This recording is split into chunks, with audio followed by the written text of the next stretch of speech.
નમસ્કાર, આપ જોઈ રહ્યા છો TV9. હું છું હાર્દિક મોદી. રાતના 10 વાગી રહ્યા છે. તમામ મહત્વના મુદ્દા અને આજના 4 મુદ્દા ઉપર પણ નજર કરીશું, પરંતુ સૌથી પહેલા બ્રેકિંગ ન્યૂઝ આવી રહ્યા છે. બ્રેકિંગ ન્યૂઝ પર સૌથી પહેલા નજર કરીશું. બ્રેકિંગ ન્યૂઝ પ્લે થઈ રહ્યા છે, હવે તેની પર નજર કરીશું. આ બ્રેકિંગ ન્યૂઝ ખેડાથી આવ્યા છે, જ્યાં યાત્રાધામ ડાકોર નજીક અકસ્માતની ઘટના સર્જાઈ છે અને અકસ્માતના દ્રશ્યો પણ સામે આવ્યા છે.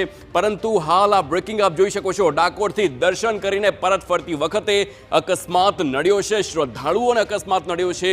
મહત્વની વાત છે, જ્યારે હોળીનો પર્વ હોય અને ફૂલ ડોલોત્સવ મોટી માત્રામાં ઉજવાતો હોય, ત્યારે મોટી માત્રામાં જે શ્રદ્ધાળુ હોય છે તે પણ ડાકોર જતા હોય છે અને આ અકસ્માત નડ્યો છે. સંવાદદાતા ધર્મેન્દ્ર કપાસી ફોનલાઈન પર છે. ધર્મેન્દ્ર, પ્રવાસીઓને અકસ્માત નડ્યો છે, ક્યાંના પ્રવાસી હતા, કેટલા ઇજાગ્રસ્ત, વધુ વિગતો?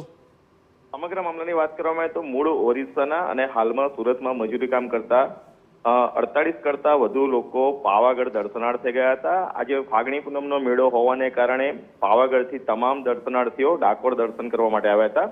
ખાનગી બસની અંદર સવાર થઈ તેઓ ડાકોર આવ્યા હતા અને ડાકોરમાં તેઓ રાજા રણછોડજીના દર્શન કરી પરત જઈ રહ્યા હતા.